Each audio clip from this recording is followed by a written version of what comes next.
Yeah, so hello guys, I hope mko sawa. Today ni another day, but nilikuwa nataka explainia a few things that nimesoma kwa news.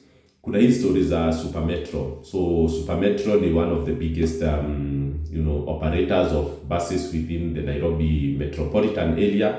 So ni wider Nairobi city area yenye ina encompass Nairobi County, Kiambu. And then on the other side you have Kajiado, you have Machakos County. So Super Metro imekuwa na some issues the last 1 month or so, because kuna incident yenye ilikuwa imehappen, sijui wamerusha mtu kutoka kwa gari, and then that person passed on. And then of course when that thing of being exposed happen, investigations zinaanza ku crop up even on areas that were not subject of that topic ya kuangusha mtu kwa gari. So Super Metro, because walikuwa investigated kidogo na NTSA, wakaambiwa they have actually not complied to so many regulations that they were supposed to meet. So sija go through those regulations ni zipi, but they were suspended for like a week. You guys remember, but knowing that Super Metro is one of the biggest operators za matatu, their suspension, means a lot to people when wana travel around wakitumia hizo matatu, because watu wana struggle hizo routes zenye hizo gari zinaenda. You find that there are not enough matatu going there, then there are very long queues, and then fares can be tripled or even doubled. So Super Metro, they have around 700 buses that operate between Nairobi and those counties zenye nimemention. So this week NTSA of course vile walikuwa banned immediately after that incident ya kurusha mtu nje.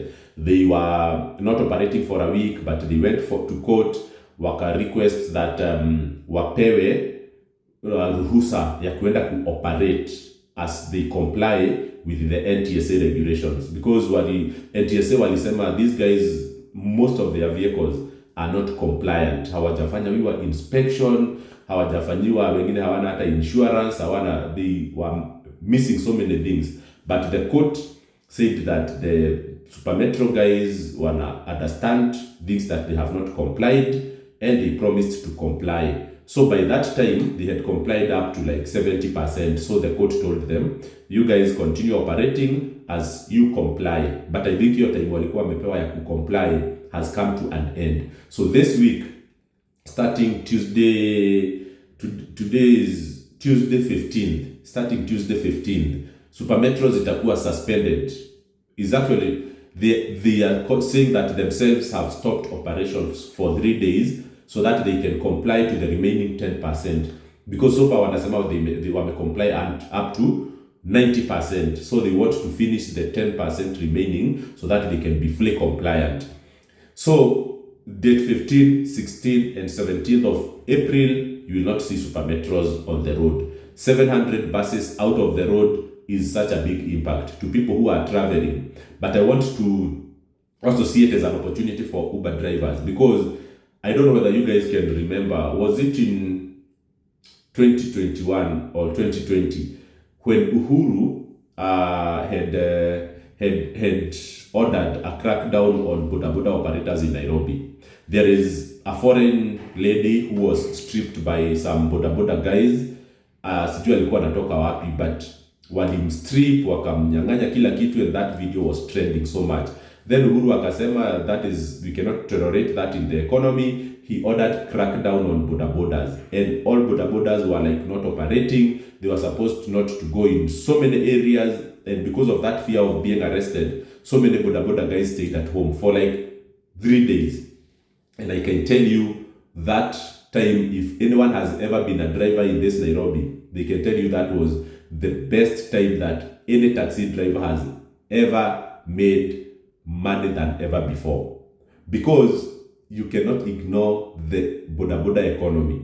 Those guys are many, and a lot of people use them to travel around. And when those guys were banned for those 3 days, or there was a crackdown, I can tell you Uber and Bolt ilikuwa inalia back to back 24/7 with surge prices. Prices were double. Place unalipangwa 200, it was coming to 400. place unalipwa, but those were mostly for short distance because watu wa Uber, watu wa boda normally wanna do those short trips. So those guys, when they were on crackdown, Uber drivers made a lot of money.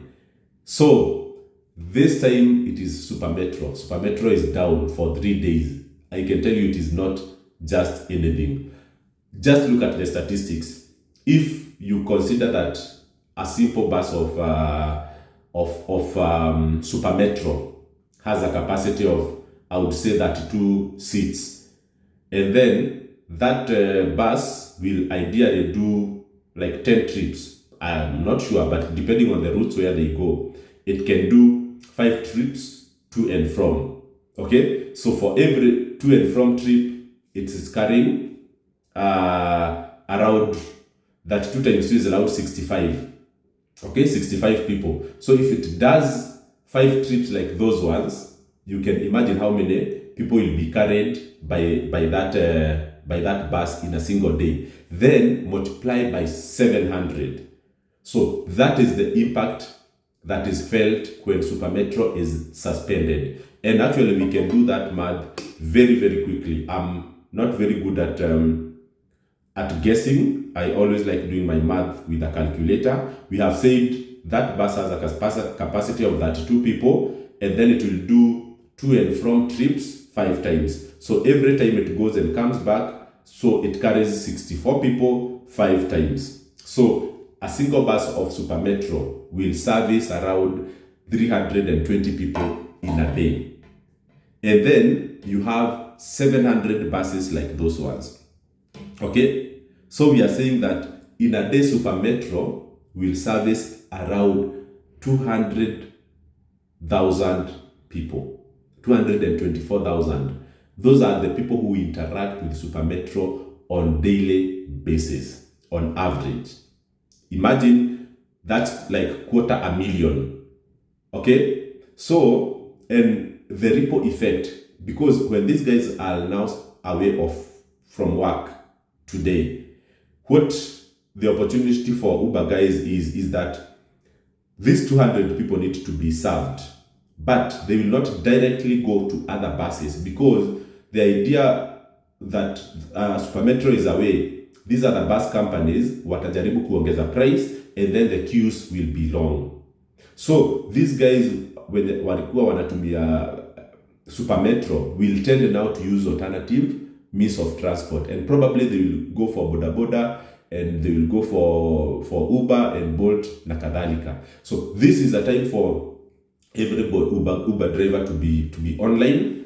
I will try to check if after the 3 days I will try to interview a few Uber drivers and hear if there is an impact, especially given that we are on a Tuesday, Wednesday and Thursday. Normally these are downtime, so these are not the best day for taxi driving, but I believe that given the situation in town, it could be an opportunity to make some better money compared to ideally what you would make on a normal Tuesday or a normal Wednesday. So yeah, we are saying let these guys Supermetro comply, but as they comply, let the Uber guys have their share. So enjoy, guys. I hope you get the maximum out of the 500,000 people that want to be served by Supermetro today. But Supermetro is not there, so it's your chance to take that pie. Have a good day.